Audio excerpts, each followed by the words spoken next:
सारा को इधर आ गया तेरा मेरे वो था चल अभी बात हरे Krishna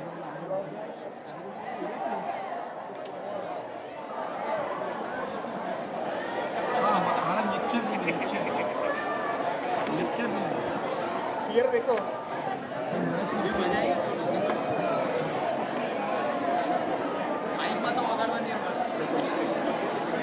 hello mic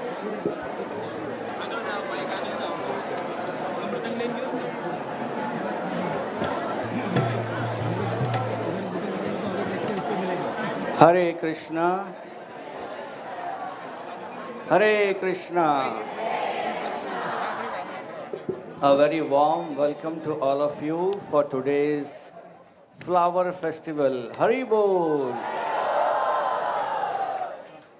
We are very, very happy to have each and every one of you here. And especially, we are also very happy to have with us His Holiness Indradyumna Swami Maharaj. Just a brief introduction to Maharaj. Maharaj has been a traveling monk and a spiritual teacher in the Bhakti Yoga tradition. Can you all hear me? Thank you. So I'll say again, Maharaj has been a traveling monk and a Bhakti Yoga spiritual teacher for the last 48 years of his life. It was in the year 1970 that he met Srila Prabhupada, the founder Acharya of ISKCON. And since then, based on the teachings of Srila Prabhupada and his pioneering work of Krishna consciousness all over the world, Maharaj has been very much instrumental in many, many projects.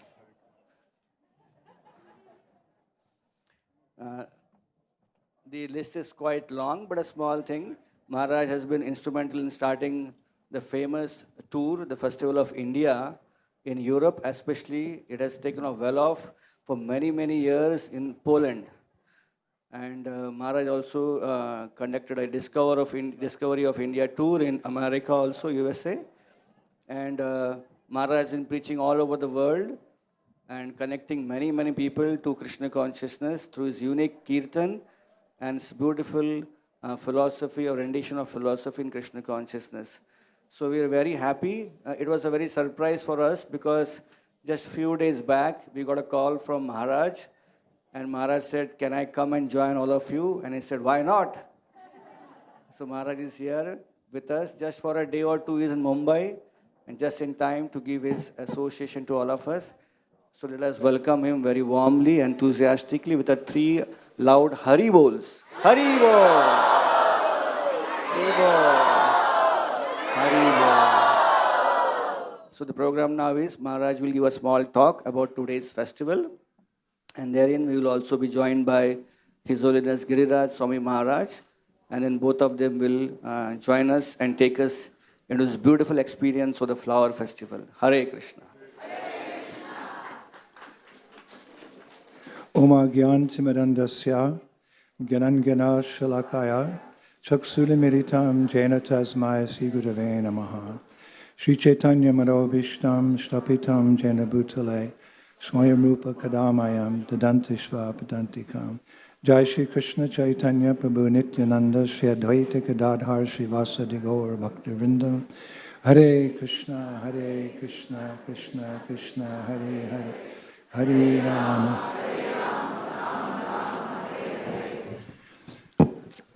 Thank you very much. I've come to understand that devotees exaggerate a lot. I don't deserve that introduction. Actually, I am a replacement at best for my very dear godbrother, Radha Swami Maharaj, who generally heads up this program for many, many years. I don't think he needs an introduction. You all know him very well. Unfortunately, his father became ill and he had to go to Chicago. So I'm really missing him because we're like soul brothers and the separation is unbearable. Not only am I a replacement, I'm also a substitute for replacement. I better get out of here.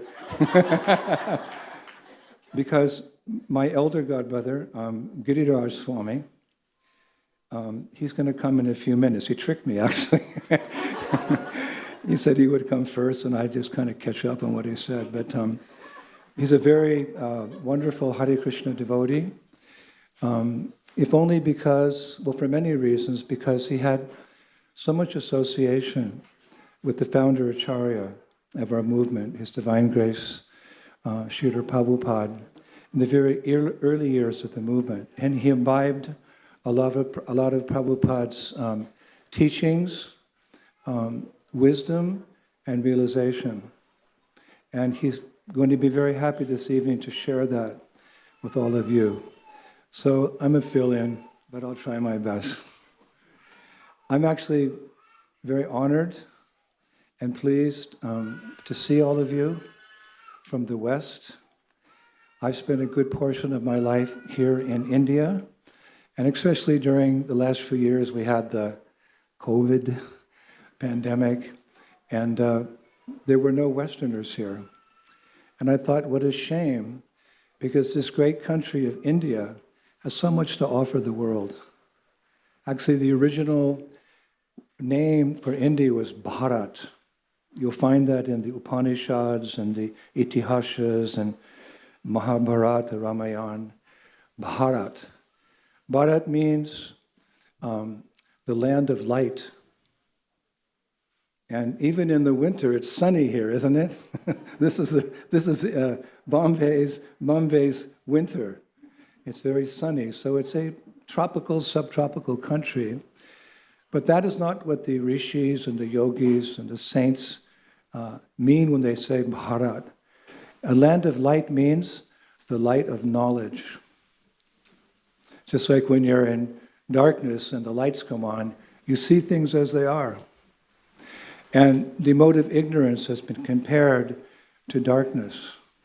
So when the light of knowledge comes to those of us who are in ignorance to greater or lesser degrees, we were born into ignorance, we didn't even know how to eat or sleep or what to speak about things spiritual. Bharat can give us the knowledge that we're all looking for, or should be looking for. The Vedanta Sutra, sutra means like a code. It's a summary of all the ancient wisdom of India. The very first verse is Atato Brahma Jignasya. It means now that you've come to the human form of life, now is the time for self-realization. Because the Vedas describe there's 8,400,000 species of life in this creation. And the human form of life is just one. But only in the human form of life can we ask the most essential questions, which you've already asked, otherwise you wouldn't be here. Who am I? Where have I come from? Why am I struggling in this world? What happens at death? Is there a supreme being? Is there something divine out there? That opportunity is only there in the human form of life. And for, I'm not going to say centuries, I'm going to say for millennia, this has been the purpose of life for the people of this country. Actually, in one of the ancient texts it says, the most pious people in this universe, when they're reincarnated, take birth in India. It may be somewhat true nowadays, because you can see the city life here, but previously that was the case. The most pious people in the universe took birth in this country because of Bharat, because of knowledge. The spiritual culture of India, with all due respect, because I've deeply studied all different spiritual paths and religions in this world, I've gained so much from all of them. Nothing compares to the knowledge that's there in the Vedas. It's like there's kindergarten, there's grade school, there's secondary school. In America we call it high school. There's college, university, then there's PhD studies. I would say the knowledge that is there in Bhagavad Gita, Srimad Bhagavatam, the Upanishads, the Yoga Sutras, it's far superior. So we're all very fortunate to be sitting here in Chowpatty, Bombay, India, in this particular century, because although we weren't born here, we become attracted to this knowledge like any intelligent person should be. When I was young, I used to like the cowboy movies, and they used to say, "Go west, young man." But I was in San Francisco. I couldn't go any further west. I'd fall in the ocean.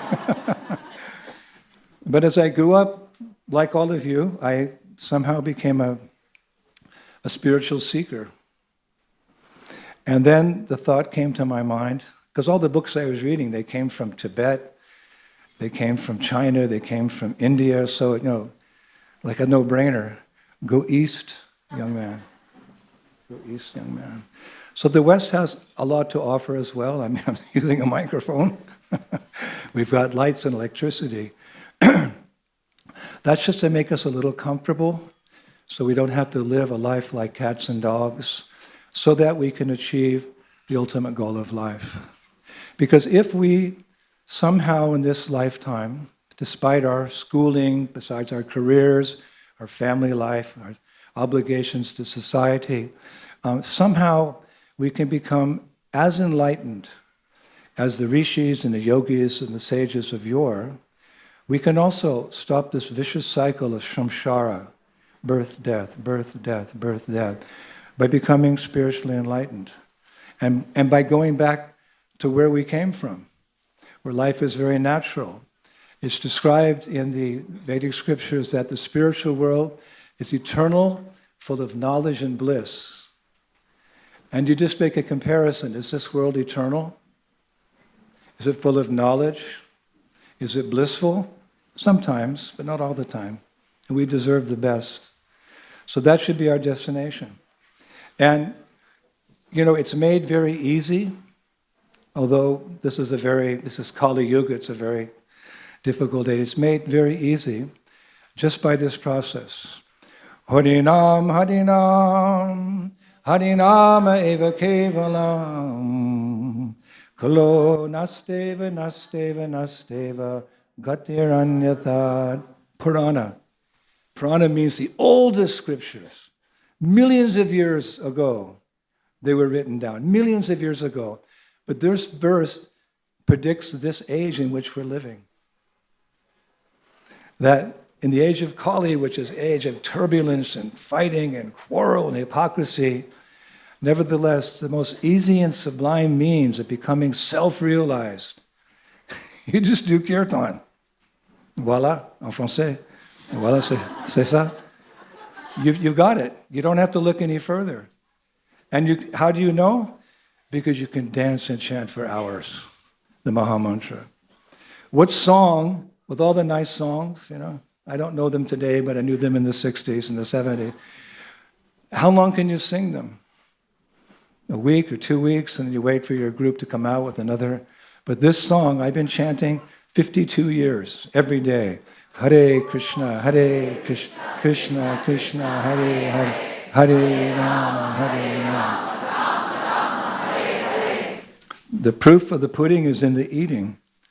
You never get tired. It's something that it's transcendental. It's mystical. Here's a very sutra, a mantra. You can repeat it again and again and again and again. You never get tired, but you get more attached to it because it works. Slowly, slowly, you become detached from material life. I mean, we have to, gradually. Everyone has their own pace. We have to give up our attachments here.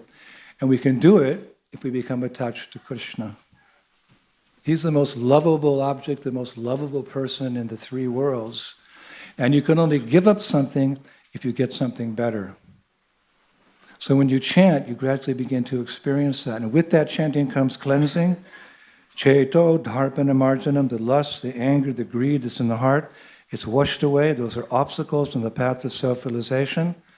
And it's certainly possible by the time you die, you can become a fully enlightened lover of the divine, the supreme. And that's your ticket out of here. It's like I always tell the Indians, to come to my country, America, I'm sorry, but you got to get a visa. And it's really hard these days. So it must be harder to get out of this entanglement in material existence and achieve our real glory in the spiritual world, in an intimate, loving relationship with Krishna. How much harder that should be. But no, there's a concession made.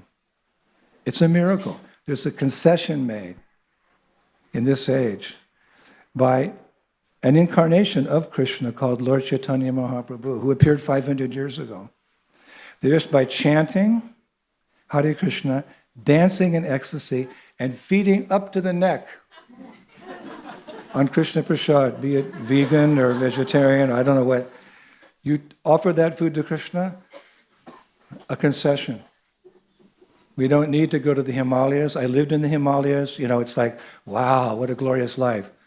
There's wild animals up there. It's freezing cold, super hot, no association. No one speaks English.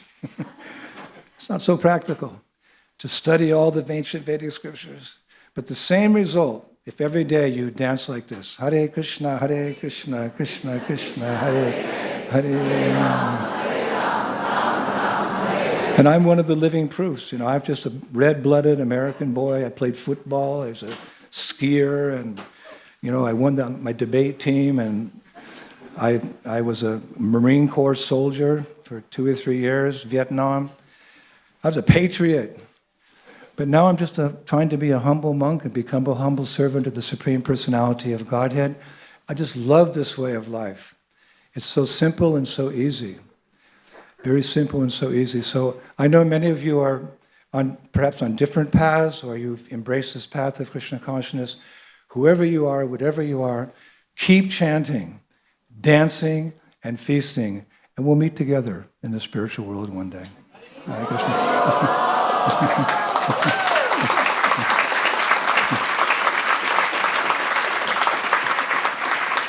Wait till Maharaj comes. So a little bit about this festival. I took a few notes. This festival is known as the, what do you call it, the flower festival, isn't it? I've been a couple times. It's real quiet now, but in about 2 hours, it's going to go wild here. There's going to be flowers flying everywhere. But it's the flower festival, and you could say it's very unique amongst festivals. We know there's music festivals, there's art festivals. Recently, I was at the Venice, what's it called? The Venice Carnival Festival in Italy. Here in India, we have the Diwali festival, and we have the Festival of Holi, where they throw colors. It's very popular around the world now. But a flower festival? I don't know. I never grew up in a culture where there's a flower festival. But in India, they've had a flower festival for millions of years. You may be surprised to know. This is not the first or second, or I think this is year 10 or something. They've had festivals in India, flower festivals, called Pushpanjali. I have to change this because my pronunciation is not correct in Sanskrit. Technically, Pushpanjali, it means flower festival. Pushpa in Sanskrit means flower. And Anjali means to offer with respect, like this. You've seen people in India how they offer like this, respect. So you take the flowers, Pushpa, and Anjali, you offer them like this. This is Pushpanjali. And generally this Pushpanjali is reserved for highly respectable persons. Krishna is called Purushottam. It means the best amongst individuals throughout creation. So often he has his Pushpanjali. He's going to be the first one we're going to throw the flowers at, by the way, Krishna. Or a great yogi or mystic or a spiritual teacher. The disciples on his birthday, they will Pushpanjali, Pushpanjali, Pushpanjali, and then they throw the flowers. So this tradition is not new. It's been going on for thousands of years. And actually I was reading that in ancient times, here in India, wealthy people, they would offer Pushpanjali not with flowers, but with jewels. Can you imagine? You know, you have your spiritual teacher and you come with flowers. If you want to really show some love, the best thing you offer Pushpanjali is called Ratanjali. instead of Pushpanjali or Tanjali. Tanjali means jewels. But in this age, that's not possible for most people. But we can offer something so simple and beautiful as a flower. Flowers may not be so expensive like jewels, but who doesn't appreciate flowers? Everyone loves flowers. You know, when I was young, on my birthday, I used to give my mom 24 roses. And she'd say, "Son, it's not my birthday, it's your birthday. Why are you giving me 24 roses?" I said, "Mommy, I've been telling you for so many years, because you did all the work. You carried me for 9 months, you fed me from your breast, you cleaned me up, you trained me, you know, I owe so much to you, so I'd offer flowers." So flowers it's a tradition in our Western society, isn't it? On Valentine's Day or any day like that, you offer some flowers. One time my spiritual master, he said, I was there in London, he said, looking around, he said, actually flowers are the only opulence in Kali Yuga. The only real opulence in Kali Yuga. So flowers.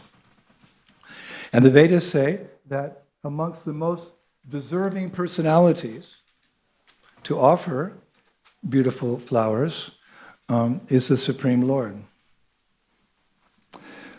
The Supreme Personality of Godhead Krishna, as we're going to do today on the altar. The beautiful form of Krishna and his beautiful consort, Srimati Radharani, are actually personally present here in the deity form. They've been installed by the spiritual masters and the acharyas. So devotees of the Lord, they don't see the deity as an idol. We see the deity as actually fully conscious and living because he's been installed by an authentic process in the Vedic scriptures. So we're going to offer our flowers today out of gratitude. Why are we grateful to the Supreme Personality of Godhead? Well, many reasons, but I could just say the basic necessities of life, like the earth we walk on, or the air we breathe, or the water we drink. Who's providing all that? At least Vedic literature says it doesn't come about by chance. There's an order to everything within the universe. And order means somebody's putting it together. Just like you walk in a house, nobody's home, right? You can tell somebody lives there because everything's in order. Furniture's there, the bedspread's neat, and the kitchen's all like that. Order means there's some intelligence. So all these material things that we're using, they have a source. So once in a while, it's good to say thank you. Something I learned from my dad, talking a lot about my family, but my dad, one day he said, "Son, you're getting so many gifts, but you're not saying thank you to us. And I can tell you, if you don't say thank you, we're not encouraged to give you any more." So we depend on all these things. So out of gratitude, we can offer some flowers today to Krishna. And these gifts will be very much appreciated by Krishna. Very much appreciated by Krishna because in the immortal wisdom of the Bhagavad Gita, Krishna himself glorifies flowers. I mean, if I can speak for 10 minutes glorifying flowers, certainly the Supreme Personality of Godhead himself, if he says something about flowers, that's a lot. So what does he say? Patram pushpam palam poyam yo me bhakta prayashati. If one offers me in devotion a fruit or a flower or some water, I will very kindly accept that and be happy. It doesn't take much to please him. Usually we think an important person, you know, our boss or the governor or prime minister, if we have to offer some gift to appease him or please him, has to be something really valuable. But no, Krishna speaks about flowers here. So if we pick a flower and we offer it to him, then that's a good way to show our gratitude. It's actually incredible because although he provides so much, we only need to offer something so simple as a flower. Just like here, you may have seen or you will see as you travel through India, when people want to worship Mother Gangama, comes from the spiritual world, through the heavenly planets, cascades through the heavenly planets, down through the earth planet, here in India. And then she goes down even to the lower planets. Mother Ganga's so kind, because just by bathing in her, one day you free your heart from karmic reactions accumulated in 1,000 lives. That's why you see people live on the banks of the Ganges. They'd rather live on the bank of the Ganges than Mumbai or Delhi or Calcutta, because they know the science of self-realization. Just by bathing in the Ganga, one bath in the Ganga on one day, 1,000 lives of karmic reactions are destroyed. Again, the beauty of Bharat, the beauty of India. Such a special place. You can make great spiritual advancement here. So when someone worships the Ganges, what do? You'll see. They go into the Ganges and they take the water and they offer it back to her. When I first came here, I thought, what are they doing? But because Ganga is so sacred, you can't find anything more sacred than Ganges water or the holy rivers of India. That's the most sacred thing. You get mukti, you get liberation. Then you offer it back. Or you want to worship the sun god, Surya, you take a candle. You offer the candle. It doesn't have to be something so important, but it has to be offered from your heart. You have to offer it with devotion. It's not so much the object, but it's the mood in which you're doing it, you're giving it. That's actually, that's bhakti. There's a very nice example in the Ramayana that, you know the story of the Ramayana, that Sita was kidnapped by a great asura named Ravana. Lord Ram, the Supreme Personality of Godhead's wife, was kidnapped by a big demon. And he took her to Ceylon or Sri Lanka. Now it's called Ceylon, Sri Lanka. And Lord Ram, he wanted to go get his wife back, so he had an army of monkeys and bears. So they went to the shore, the bottom shore of India, and they had to cross the ocean to Lanka to get Sita back. So the monkeys and bears, they were powerful. They were throwing these big boulders in, boom, and creating slowly a bridge. But there was one little devotee of Ram. She was a squirrel. She was a great devotee of Ram, but she was a squirrel. So she saw these big monkeys and bears throwing all these. So she started kicking in little sand with her little feet like that. And Hanuman came along, he said, like, what are you doing? I mean, you know, the monkeys and bears are building this bridge and you're just kicking a little bit of sand in. What is this? So at that moment, Lord Ram came. And he gave a little chastisement to Hanuman. I mean, it's a pastime just to teach us. Hanuman's a great devotee. He wouldn't make a mistake, but just to teach us. So Ram said, Hanuman, what are you doing? Well, you see, she's just kicking in sand. But Ram said, she's kicking in sand with bhakti. She's kicking in sand with devotion. And it's the devotion that attracts me. You be good to her. Bhakti means actually love. Devotion turns into love. And that's what we're all seeking here in this particular temple here is bhakti. Because love is the most precious thing that we can acquire. If you have everything in this world, but you don't have someone to share it with, you can't be happy. If you have all the material things, name, fame, money, everything, but you don't have a wife or a husband or a girlfriend, a boyfriend, a child, a friend, a neighbor to share it with, you can't be happy. But if you have nothing but the shirt on your back, but you have love, you can be happy. I've seen it. I've been, in the last 50 years, practically in every single country of the world. Every single country. I've been in the favelas of Rio de Janeiro, Sao Paulo. I've been in the townships in South Africa. I've been in the Appalachian Hills in America. I've been in Mongolia, the Gobi Desert, imagine. I've seen people who have nothing, but they have someone to love. They're happy. So what are we really looking for? We're looking for love. We're looking for bhakti. And that bhakti can be expressed not in a big, expansive way, but just sincerely from the heart by offering something so simple as a flower. One time I was on an airplane flying from New York to San Francisco. I happened to get a middle seat. And it just so happened that the couple that came on to sit on either side of me were, and I'm not exaggerating, 97 years old. And they couldn't hear. Yeah, I was on my way to participate in a wedding. I was supposed to give the wedding talk. So I'm a monk, a celibate monk my whole life. I'm going to give a talk on a wedding. I said, what am I going to talk about? I don't have any experience. So the couple sat down, and the man said, Martha, we're going for our 75th wedding anniversary to Los Angeles. Isn't that wonderful? He's screaming in my ear. So she says, John, yes, 75 years we've been married.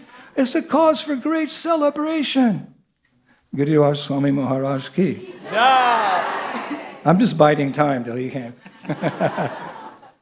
So they're going back and forth, screaming in my ears like this. And I said, hey, you've been married 75 years. 75 years. Perhaps you can tell me the secret of your marriage. How do you do it? So it's so funny. They both, at the same time, in my ears, they said, the secret is, for love, you have to give more than you take, young man. Like I was 60, But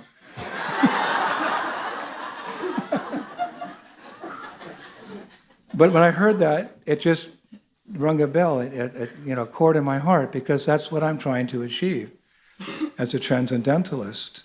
My goal is not to merge into the Brahman or get mystic powers or get material opulence. All I want is love. That's the most important thing, bhakti. So when they said that, I thought, yes, that's love. You have to give more than you take. And because that little spider, that little lady spider, that squirrel, she, just showed her love the best way she could by kicking the sand in like that, even though Hanuman was throwing boulders. Ram petted the squirrel like this. The Lord, love is reciprocal. The Supreme Personality of Godhead placed his hand on a squirrel. And therefore, 3 fingers like this. If you go anywhere in India, you see squirrels, they all have 3 white lines on their back because of Ram's petting them. He was so much appreciated. So very important. So today we're going to be kicking our little grains of sand in for Krishna by throwing flowers to the Lord. And it's said that, again, it's not so much how much you throw, and you're going to throw a lot.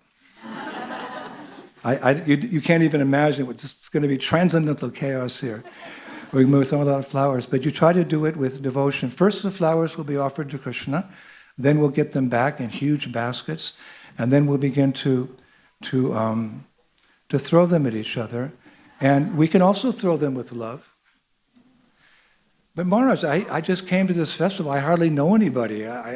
How can you say we can throw them with love? We can throw them with love to each other because we're all one family. We may be born in different countries, different sexes, different colors, different languages, but our origin is the same. Where did we all come from? We came from the Supreme, from the Divine. We're all a creation of Krishna, the Supreme Personality of Godhead. We may be taking our births in different places, but deep inside, we're all equal. Vidya vinaya sampane brahmane gavihastani sunicha vasapakicha pandita samadarshanaha. A truly learned person, a transcendentalist, he sees with equal vision an elephant, a Brahmin, a dog, and a dog eater. He doesn't see the body, he sees the soul. So you're all, to varying degrees, learned transcendentalists. You're reading the Yoga Sutras, you're reading Bhagavad Gita, you're reading all these scriptures. So see beyond the body. See everyone as brother and sister. We're all brothers and sisters. What's the definition of brother and sister? You have the same dad. So who's the big dad? Who's the big daddy? He's up on the altar. That's the Big Daddy. So like that, we're going to throw flowers. And in this particular tradition of expressing your love for all our brothers and sisters here, because we are brothers and sisters. We're transcendentalists, we see beyond the body, we see the soul, the same creator. So unlike the little squirrel that's just kicking in like that, in this particular festival, you show your love by how much and how hard you can throw. Okay? I'm warning you. If you have some face masks with that plastic we had in COVID, it's a good idea. The last time I was here, I must have swallowed 64 marigolds. But that's my point. This is a festival of love. We're practicing bhakti yoga. We want nothing but love. And we want the most lovable object, the most lovable person, Krishna.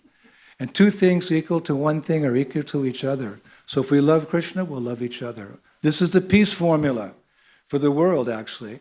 And it's going to emanate from here like a chakra this evening. You can't see it, but believe me, transcendence is not, how would you say, it's not conditioned by time and space. We can create a little chakra here. And all the love we can send to the whole world by throwing those flowers very hard. My dear brother, my dear sister, take this. Hare Krishna. Okay? So that'll happen in 25 minutes. Get ready. I don't know, I may hide up there this time. I'm still digesting those 64 marigolds. Thank you very much. Hare Krishna.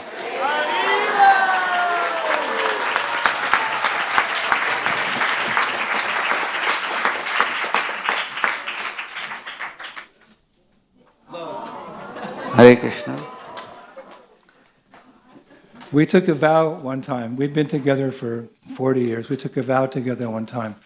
It was at a festival where we were honoring our spiritual master, Srila Prabhupada. And it said that the more you eat on the appearance day of your guru, the more spiritual advancement you make. So we were young boys, like, we're going to get back to Godhead really quickly. We fed ourselves up to the neck here. We were walking away, waddling like ducks. And then we stopped because they brought the sweets. We ate the sweets. And then we took a vow. We put our hands together like this with one other devotee. And we vowed. And when you take a vow in spiritual life, it's a serious affair. It's not something taken. You don't make promises you can't keep. We took a vow that we would not go back to the spiritual world without each other. So, now the point is, I'm the beneficiary. Because he's light years more advanced than me.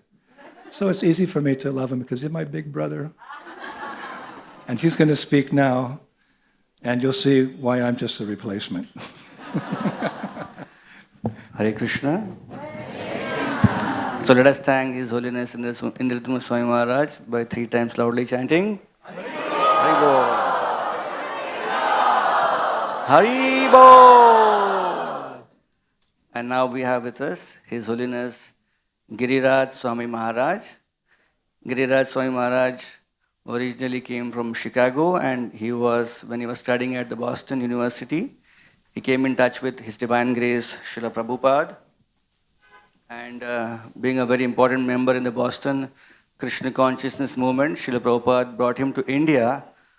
Those were the days when things were not very easy in India, and Krishna consciousness was just coming up. And the very famous project of ISKCON, which was in India, in Mumbai, was the Shri Radha Rasbihari temple, which Srila Prabhupada asked Giriraj Maharaj to lead.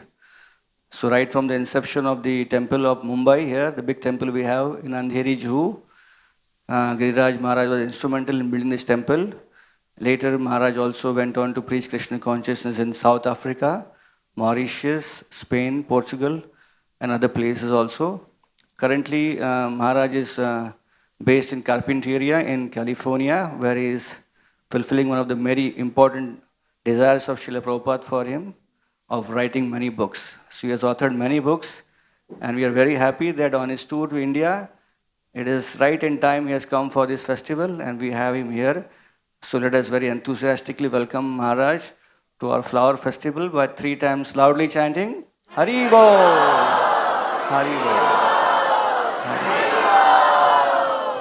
We wish to also welcome 3 more Srila Prabhupada disciples with us here. His Grace Narsimanand Prabhu sitting on a chair there. We have His Grace Narottam Prabhu sitting here, down here, and His Grace Girivar Prabhu here also. So let us welcome them also by 3 times chanting Hari Bol. Hare Krishna.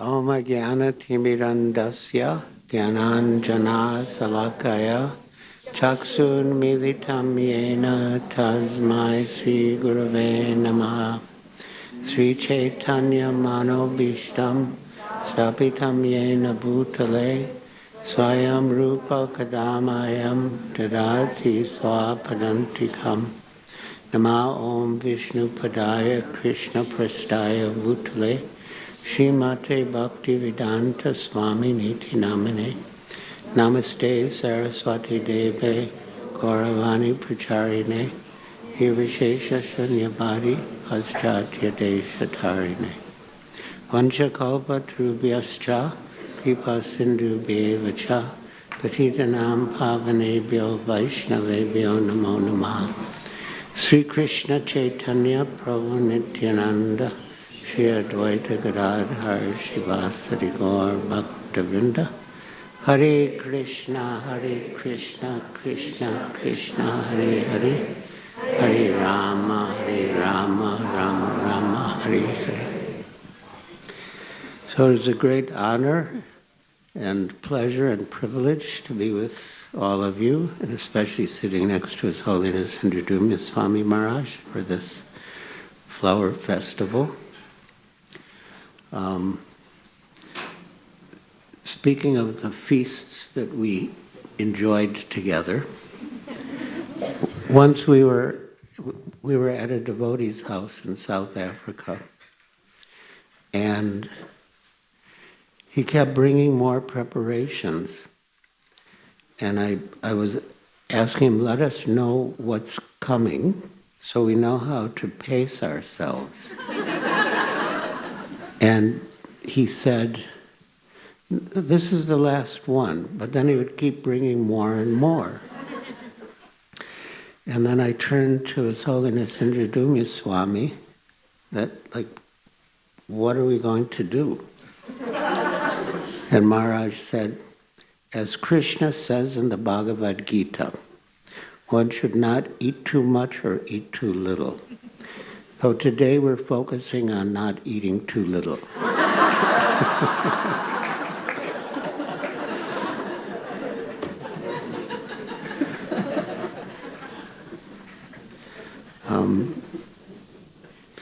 On the way here, we visited Srinathji Das's family, and I should say a little about him, late Srinathji Das, because he was very instrumental in getting this facility that we have now.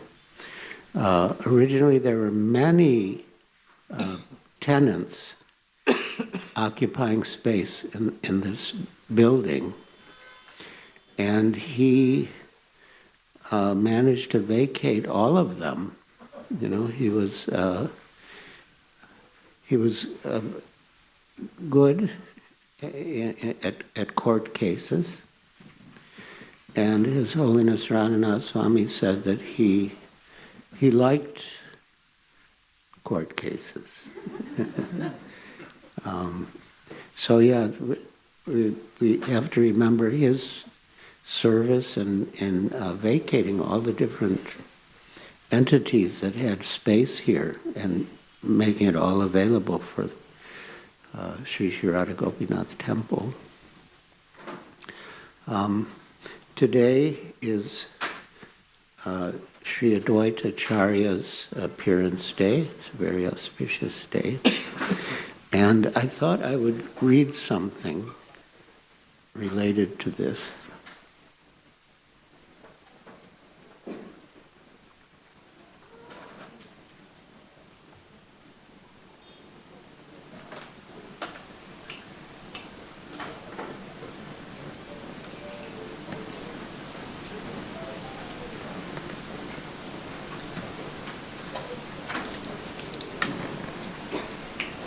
How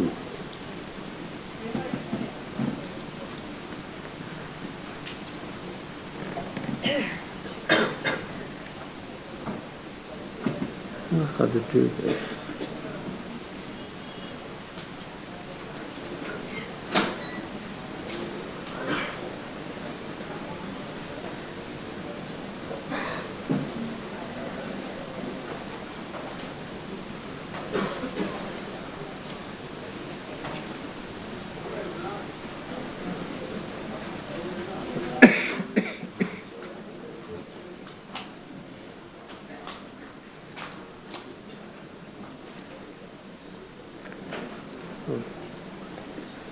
Maybe the internet. I think the internet's very strong. Yeah, that's what I'm seeing. You just have to speak from your heart. Huh? This is a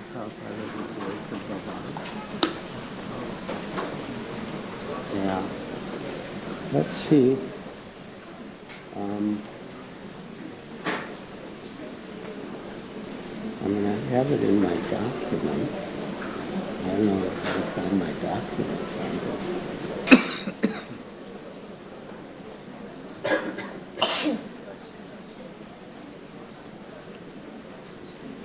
You know how?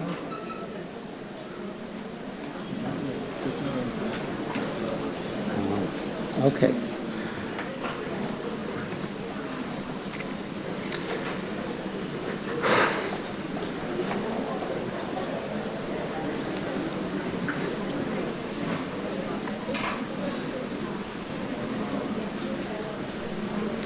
But can I find documents on it?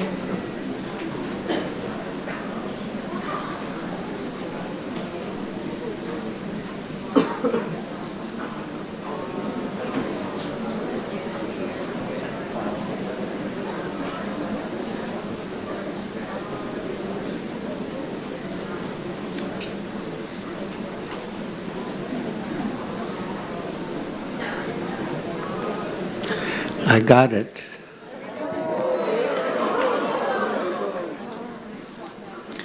So, today is Sri Advaita Acharya's appearance day.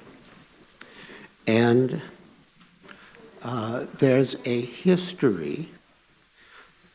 Well, I'll just say, this story, which I'm about to relate, was heard from the pujari at Sri Advaita Acharya's house in Shantipur, West Bengal. He came to the ISKCON Chaitanya-Chandrodaya Mandir in Mayapur with a copy of the Back to Godhead article about Srila Prabhupada entitled A Lifetime in Preparation. This is what the pujari said. Just recently, an amazing realization occurred to me that I wanted to share with devotees everywhere. I have been the pujari and sevite at the house of Advaita Acharya for many years. I was also back in the 1940s and 50s.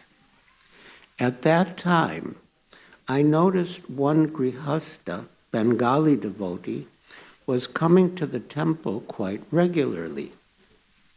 He was dressed in white khadi dhoti and kurta, and he always came alone.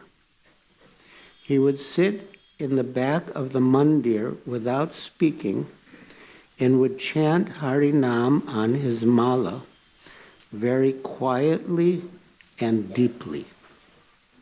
He came on the weekends, usually once every month or two. After chanting there for many hours, he would always thank me, and then he left. His presence was profound, and I became attracted to him. Since his devotions were solitary, I never spoke to disturb him. Sometimes I happened to notice that while he was chanting, his eyes would be full of tears. Then, for a very long time, he did not come.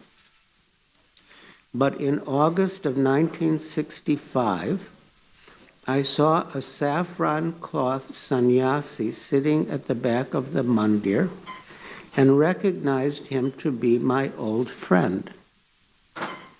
Again, he sat for a long time chanting Hare Krishna.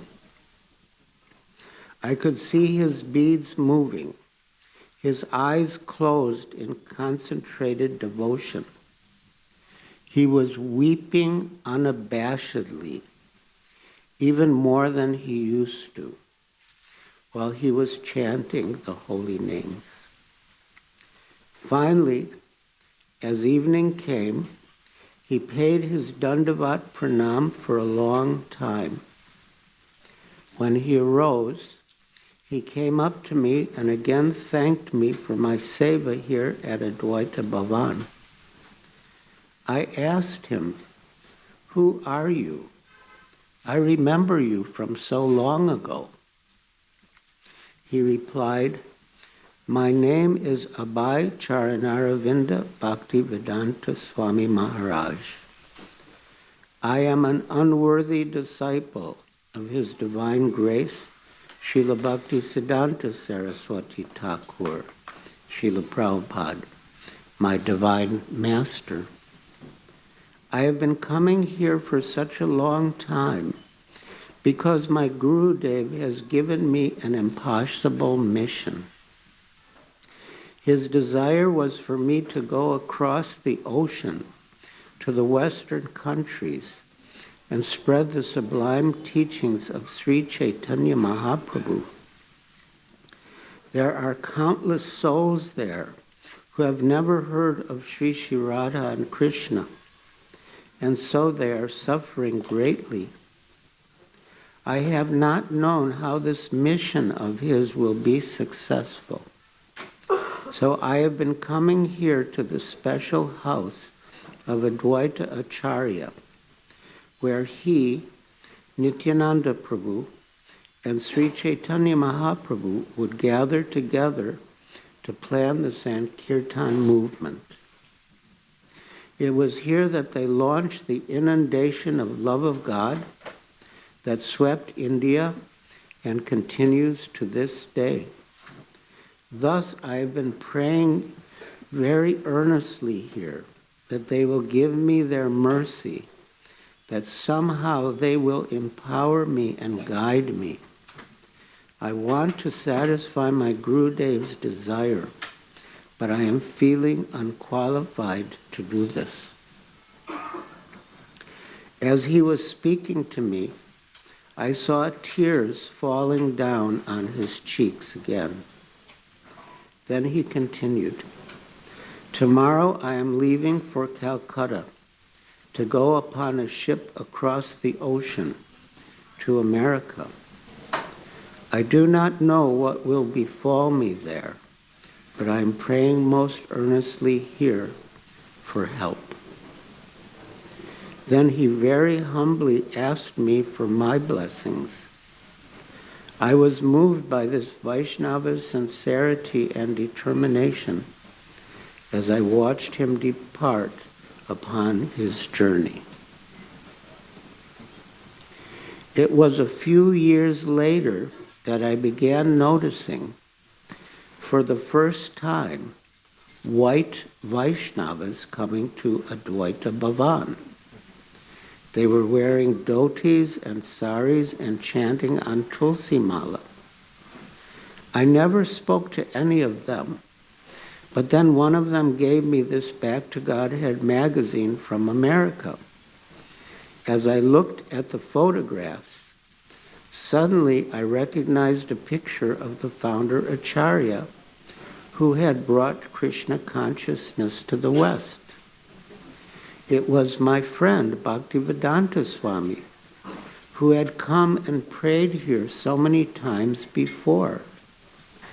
then I realized that he had actually accomplished that impossible mission of his Gurudev.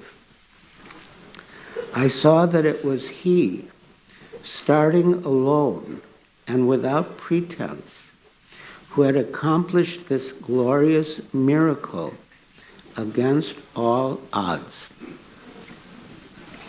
As soon as I saw this, I came here to his temple in Mayapur to tell you this information. I know that he has gone from this world now, but I thought perhaps you might want to know this story about your and my beloved Srila Prabhupada. Srila Prabhupada ki jai. So, yeah, he was so sincere and earnest and humble and determined to execute the order of his spiritual master, which seemed impossible. And when he first arrived in America, the response wasn't so encouraging. And he would periodically go to the Scindia Steam Navigation Company. Srimati Maraji had given him free passage on the Jaladuta to come to America from India. And he'd periodically go and check the schedule when there was a ship returning to India. But then he thought, well, let me try a little longer. And then eventually, some, as he would say, young boys and girls came forward to help him. And he began the movement in New York, and from there it spread to different cities in America, including Boston. And it was in Boston that I first saw Srila Prabhupada. When I was in high school, I had the desire to achieve perfect happiness. But I understood that perfect happiness could not be achieved materially, but only spiritually.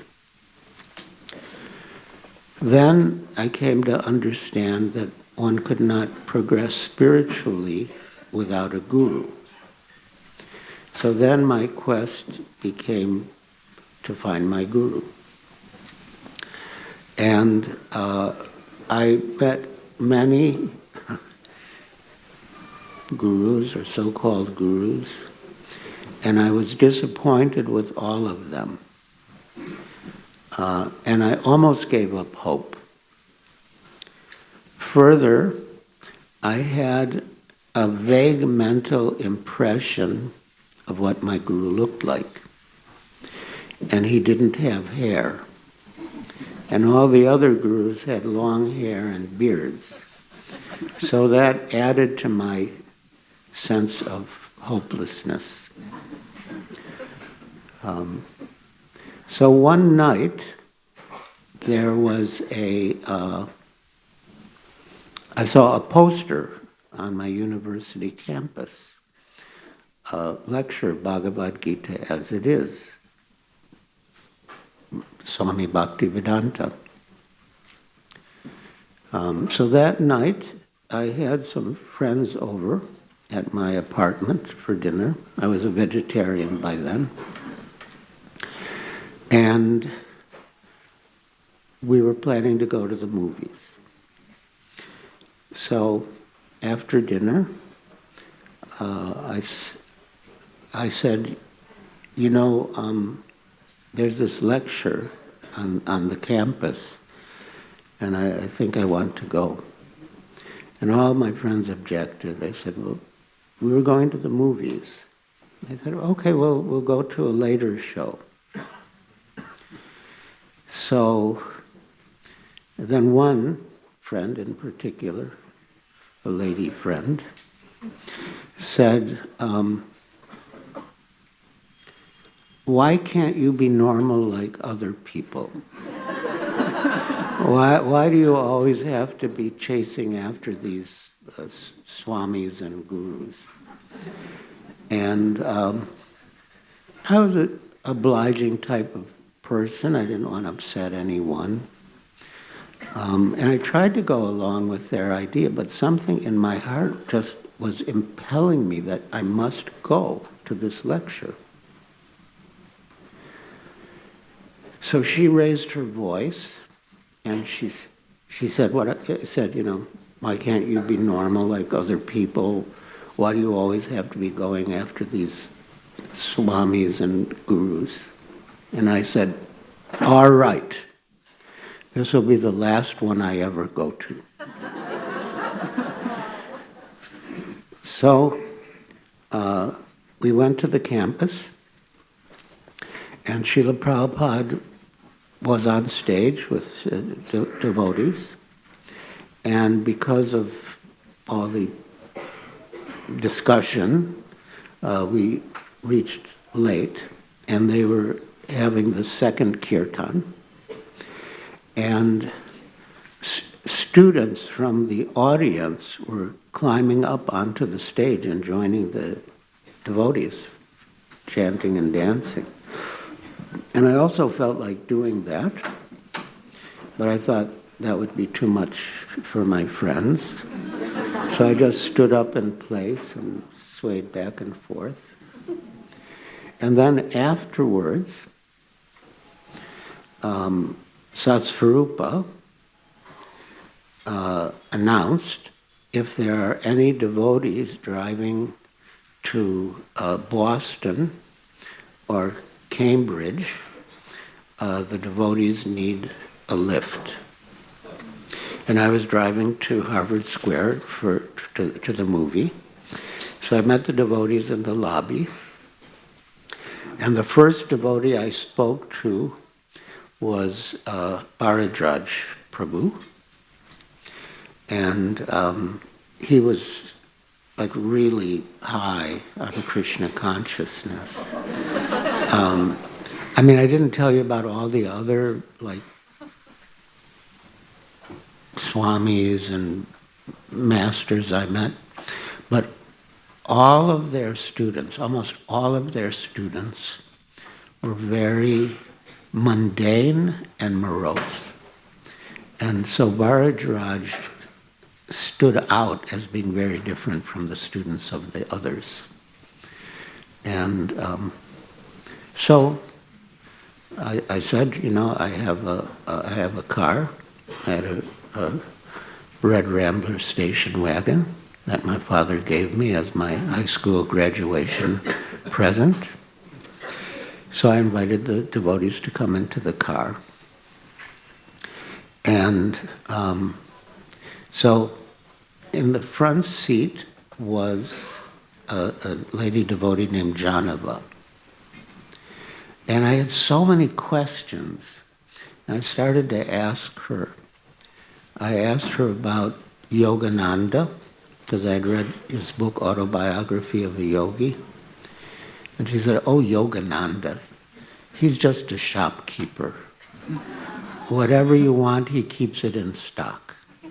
You want Krishna, he has Krishna. You want Durga, he has Durga. You want Ganesh, he has Ganesh. You want... So she was going on like that. And she said, if you ever go to his ashram in California, he has a memorial to Mahatma Gandhi as a worker for world peace. And she said, Mahatma Gandhi didn't work for world peace. He worked to drive the British out of India. He doesn't even know who Mahatma Gandhi is. So then I asked her about Zen, and she gave a brilliant explanation that was better than any explanation of Zen I had ever read. And she said it's like you're watching images on a movie screen, but they have no substance. But if you draw your attention back from the movie screen, you'll see there's a beam of light, and that comes to a point, and I thought, oh, that's the void. But then behind that, there's a bulb, and there's a machine, and behind the machine, there's a person. I thought, wow, that's amazing. So then I thought, she's speaking with such authority, but she's just a young girl. She can't be speaking on her own authority. It must be the authority of her teacher. So we got to Harvard Square. I let the devotees out. And then I realized I didn't know how to get in touch with them. So I jumped out of the car, and the first devotee I caught up with was Petit Pavan. And he was also very transcendental. He said, you see all these people? They're just like sleepwalkers. They don't know who they are or where they're going. And I was fascinated. And then meanwhile, I heard the loud honking of horns because all the traffic at Harvard Square was backed up because I left the car there. So I said, please give me the address. I want to meet the Swami. So I went the next night, and Srila Prabhupada was speaking, but because I was not familiar with the philosophy, and I wasn't used to his accent, he had a pretty thick Bengali accent then, I couldn't follow everything he was saying. But he said, out of many thousands of men, one will seek perfection. And I thought, that's me. He's talking about me. So then he asked for questions, and I asked mine. And I said, there are so many swamis and gurus, and each recommends a different process of realization, and each says his is the best. So how do I know which is actually the best?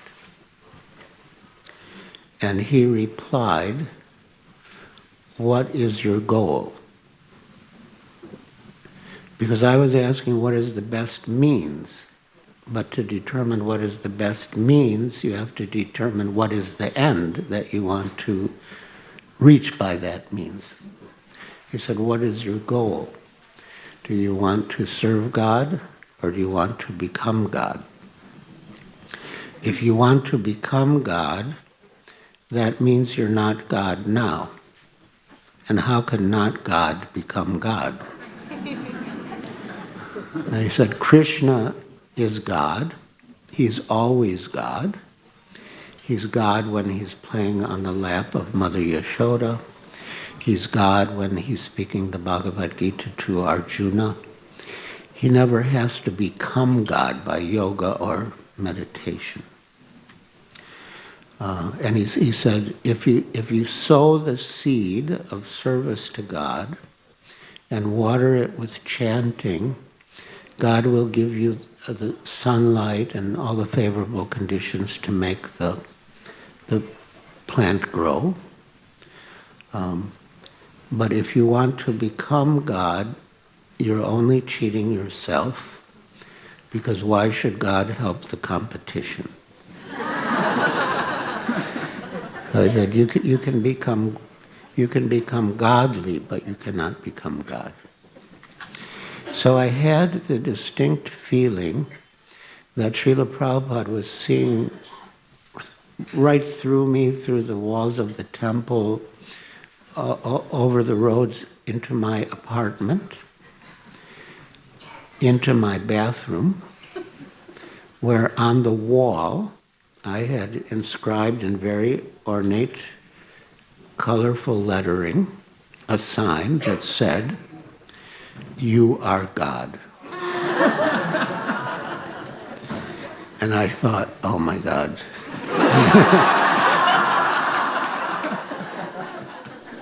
So, meanwhile, Srila Prabhupada said, so what do you think?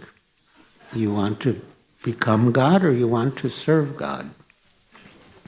So I said, I want to serve God, but actually I wanted to become God. I knew I couldn't cheat Srila Prabhupada, and he said yes. So then I knew I met my perfect master, and I bowed down my head in obeisance, in surrender. And I kept it down for a long time because, mainly in surrender, but I was also afraid to look up because I thought people would be glaring at me. Oh, he wanted to become God. But then after a while, I heard sounds that indicated that food was being served. So I thought, okay, it's probably safe to come up. And I looked around, nobody was glaring at me, everyone was smiling and happy. And I saw this amazing plate of prasad. And the first item I bit into was a cauliflower pakora. And there was like such an explosion of taste in my mouth, like nothing I'd experienced before. And every item was fantastic. And I just thought everything about Krishna consciousness is perfect. The guru, the philosophy, the process, the chanting, and the food, everything about it. But then, after a few days, the devotees said that Srila Prabhupada was leaving. And I didn't know that he would leave. I didn't know that there were other centers that he had to visit. So they said, would you like to come to the airport to see him off? I said, yes. And at the airport, many of the devotees were crying. And I asked Arundhati why. And she said, Srila Prabhupada said that on the absolute platform, meeting and separation are the same. And it sounded good, but I wasn't sure how practical it was. But we waited, we saw Srila Prabhupada off, and the devotees watched until the aircraft disappeared in the distance, in the sky. Because Srila Prabhupada had said that when the spiritual master leaves, we should watch the airplane until it disappears in the distance, just as the gopis watched the chariot of Krishna when he was being taken to Mathura until it disappeared in the distance. So everything was good except that Prabhupada left. But then one day, when we were doing Harinam Sankirtan in front of the Copley Square subway station, I felt Srila Prabhupada's presence descend upon me. It was so tangible and palpable. And then I thought of what Arundhati had said, that yes, he's there. And he's always there for all of us. So during Srila Prabhupada's presence, I took it as my main service to bring people to him. And then after he left, I was thinking, now what will my service be? But now I feel I can still bring people to him. He's still available, his mercy is there, his books are there, his temples are there, his followers are there. And yeah, I feel satisfied, because I know somehow or other someone comes in touch with Srila Prabhupada, his or her life will be completely successful. So, yeah, it's a great pleasure to be here with all of you, and especially next to His Holiness Indradyumna Swami and with other disciples of Srila Prabhupada here. Yeah. Do you know the schedule?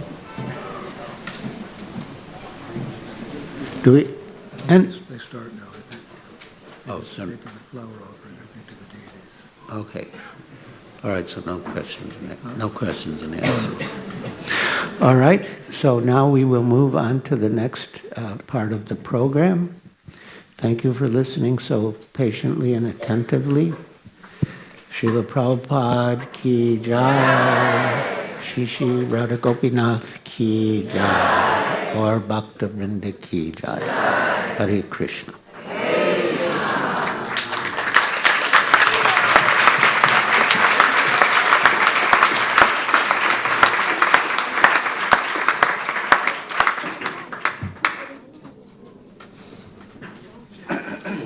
Hare Krishna, senior Prabhupada disciples here, both the Maharajas, for very wonderful enlightening talk today evening by again 3 times chanting Hari Bol, Hari Bol.